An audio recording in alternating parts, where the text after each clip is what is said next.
Welcome to the Lime Flavored Show, Episode 5. This is February 4th, 2013, and I am your host, DJ Allen.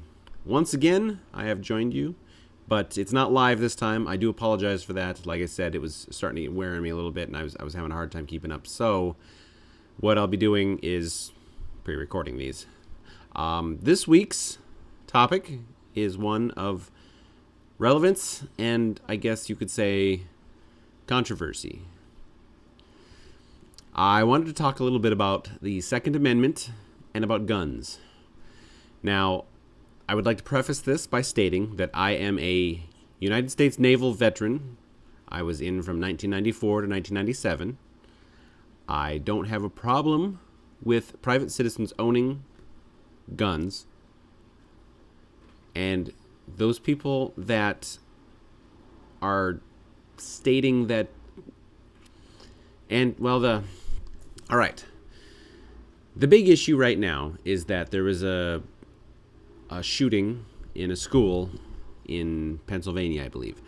And there's some talk about needing gun regulation or wanting gun regulation, which I don't necessarily think was the problem. I mean, the problem was more a mental health issue, but it's still worth talking about.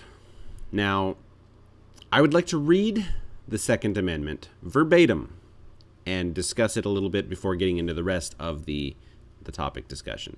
It is a well-regulated militia being necessary to the security of a free state. The right of the people to keep and bear arms shall not be infringed.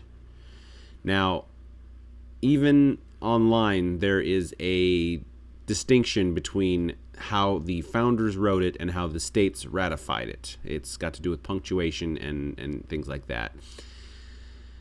The part that most pro-gun owner people, the ones that don't want any regulation whatsoever, and yes, I have to say that they don't want any regulation whatsoever. They just want guns out there. It's just as bad as the other side of the story, which is the pro-gun people say that the people who would like a little bit more restriction are asking to ban guns entirely, and that's not the topic. It's whether or not the regulations that we have are being enforced, and if they're being enforced properly, and if we need a little bit more to enforce them. So I wanted to also include the other amendments that were in the original Bill of Rights, the original 10 amendments. The first is basically no law establishing a religion, abridging free speech or the press, or barring peaceable assembly. The third is no soldier shall be quartered without owner's consent, basically. The fourth, no unreasonable search and seizure. Fifth, describing a legal process, how the legal process works. Sixth, describing how the trial process works. Seventh, describing that you get a jury trial. You're entitled to a jury trial. Number 8 is describing that there won't be any unreasonable bail or fines levied against the accused, I guess. The 9th, I wanted to read this one also verbatim because I believe it relates to other things that are going to come up in this conversation here. And that's the enumeration in the Constitution of certain rights shall not be construed to deny or disparage others retained by the people. And then the 10th is a description of states' powers. So giving, stating exactly what the states can do and what they're allowed to do and things like that. What I was doing in the research process was, finding out.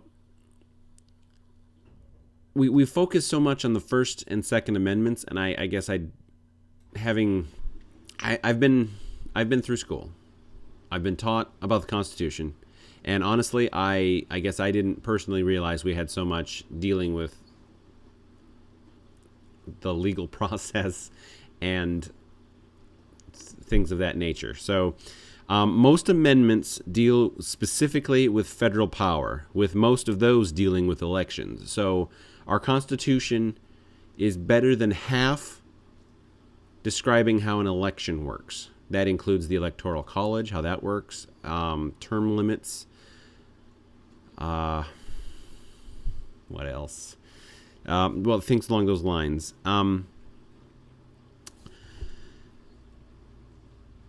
With so much concentration on the Second Amendment, and it is the hot topic now, I wanted to investigate the Constitution a little bit more to find out what we are looking past in order to put so much focus on the Second Amendment. The First Amendment, nobody thinks that anyone is trying to. I mean, there's every once in a while the topic of censorship pops up, and it's understandable because there sometimes is a seeming censorship. So the Second Amendment, if you read it, I don't personally believe it has anything to do with private citizens owning guns. The very first 4 words, a well-regulated militia.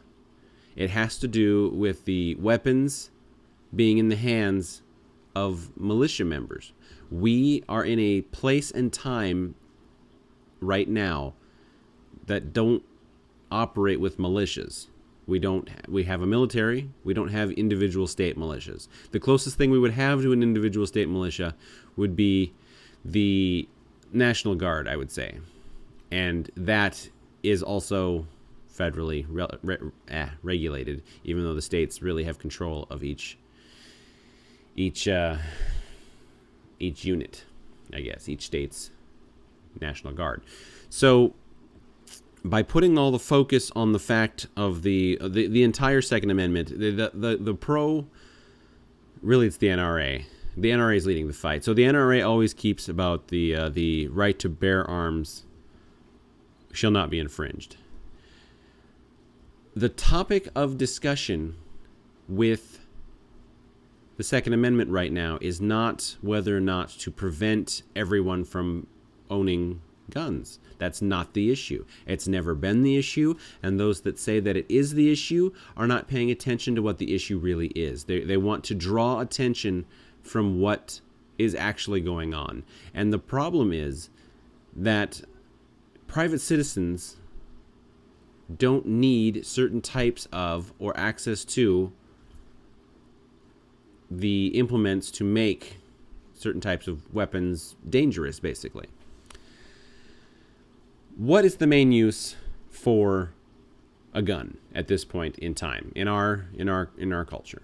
Now, the super pro gun people that I know are stating that it's to keep the government from being prevent our government from becoming tyrannical. We are over 200 years old as a country, and we have yet to have a tyrannical government. The closest we came, I would say, would be Prohibition, which was a constitutional amendment, and that has been since repealed. So I don't think that we are necessarily...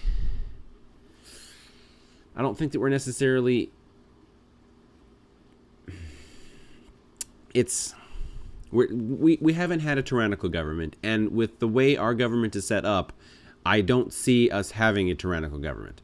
The pro-gun people right now strike me as wanting a... Well, let me go on with this here. I'm going to call them the gun nuts, because there are responsible gun owners, and then there are the gun nuts. And if you become offended by the term gun nut, or if you think that I'm calling you specifically a gun nut, you have a problem. And that problem is that you're not... The problem is you're not taking the argument in a logical direction. With the gun nuts, are the gun nuts are exactly like the anti-choice nuts, and that's what I call the anti-abortion people, anti-choice, because that's really what they're trying to take away is the choice. They want to call us pro-abortion, but we are not pro-abortion, we are pro-choice, because not all people that want to consider abortion will actually get the abortion, okay? So they just want the choice. So the anti-choice people and the gun nuts both have the same goal. It's all or nothing. They either want, they want to take away, they want everybody to have every type of gun possible. No private citizen, and this is coming from a military veteran, no private citizen has any business owning an automatic weapon. None. Zero, zilch. None. Some will complain about shooting competitions. We don't need them. We don't need them at all. You do not need an automatic weapon. If you hold the trigger down and more than one bullet comes out, that is the definition of automatic. I am also not a big fan of the assault weapons, the way they have it now, assault weapons ban, because it's the focus is on the pistol grip. The pistol grip is not the issue. If we are banning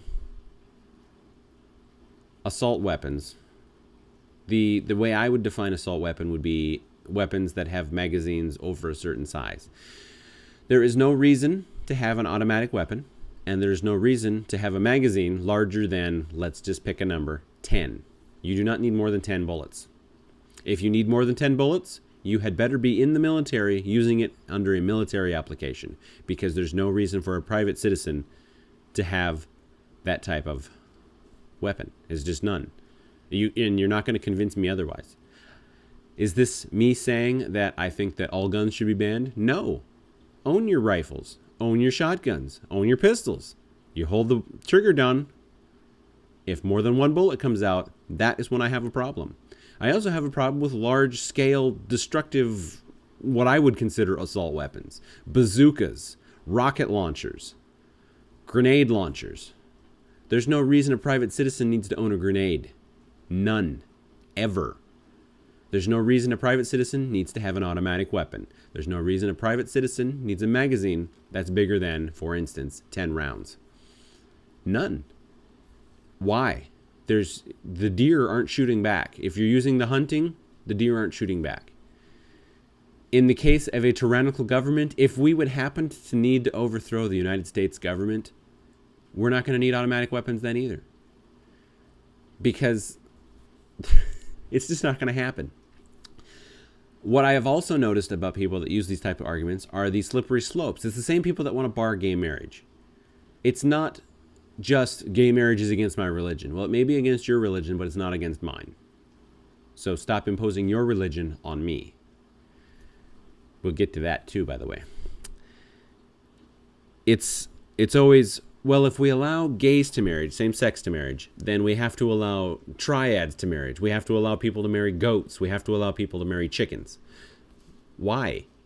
Nobody's asking for that. Why are we denying rights that are, by the 9th Amendment, legal in the Constitution? And that's why I wanted to bring that one up specifically like that, because it's not to put in to put in a constitutional amendment that bans gay marriage is to say that gay marriage is currently legal. That's what an amendment would be for. I don't believe that we need to amend the Constitution for anything other than government, federal government type issues, personally.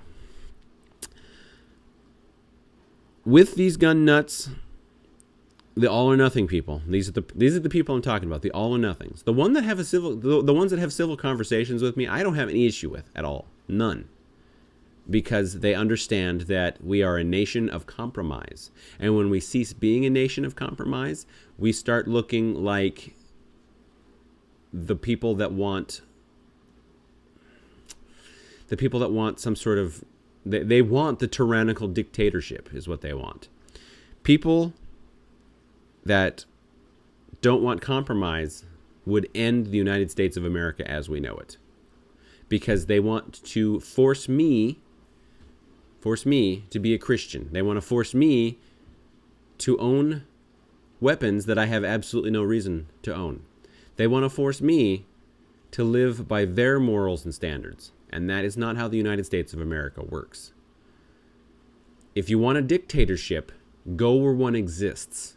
Do not impose your dictatorship ideals and concepts on me. And that is really the crux of this whole issue. It's not about guns. It's about a certain group of people wanting to impose their ideas on the rest of us. And it's not the way it should be. And the reason this has gone from guns to more of a generality is because the same people that want to take away the choice of abortion are more than likely the same people that are the gun nuts.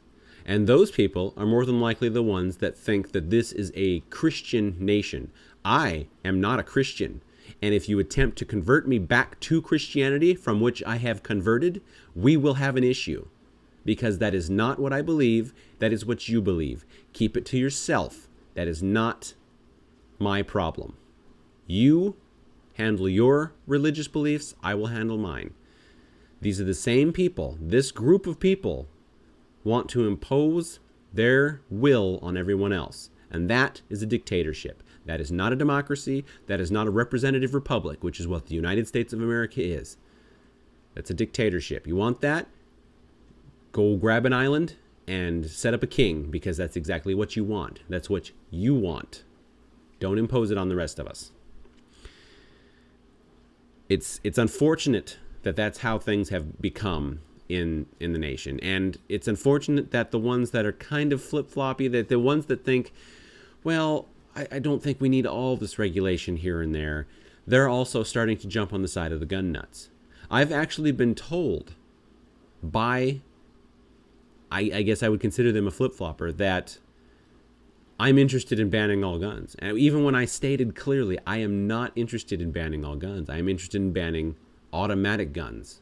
Automatic weapons. Private citizens don't need them. But I was told that I was interested in making sure that no one could own guns, period. I don't care if you own a gun. I don't own a gun, but I don't need to own a gun either. I don't have any need to hunt. If guns make this nation safer, then the United States of America would be the safest nation on earth. That's not the case. The other thing is if they take our guns away, the criminals will be the only ones that are armed. We're not looking to take your guns away. So the criminals won't be the only ones that are armed. The other argument, this is my favorite one, well, we can regulate all we want, but criminals don't pay attention to regulation.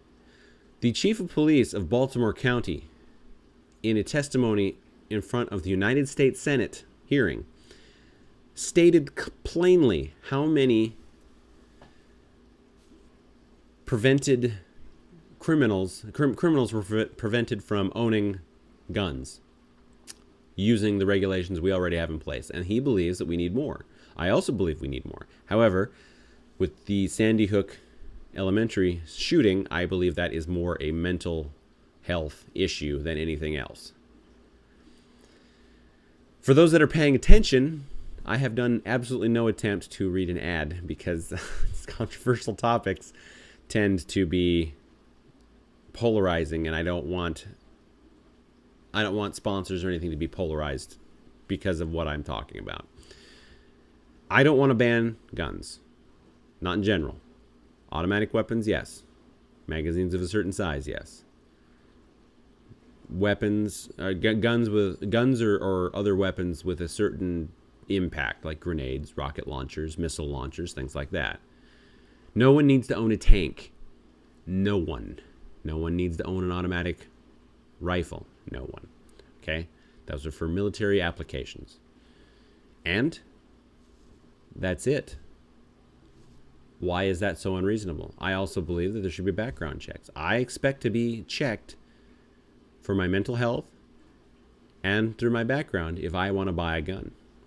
It's reasonable, and I'm telling you, I want it. If I'm mentally unstable, why would you sell me a gun? I could go up and shoot up. I could go shoot up stuff. I mean, like a school or whatever. So there's just no reason for me to have a gun if I'm mentally unstable. This is going to be a shorter episode because I can only talk so much about this. I just want people to be reasonable. If you want a dictatorship, go someplace else. This is not a dictatorship. Take your religion that you want to enforce on everybody else someplace else. Take your belief that all guns are going to be banned by certain people someplace else, because they're not. If you want to own unlimited types of weapons, unlimited amounts of weapons, go someplace else. We need regulation. It's safer for everybody.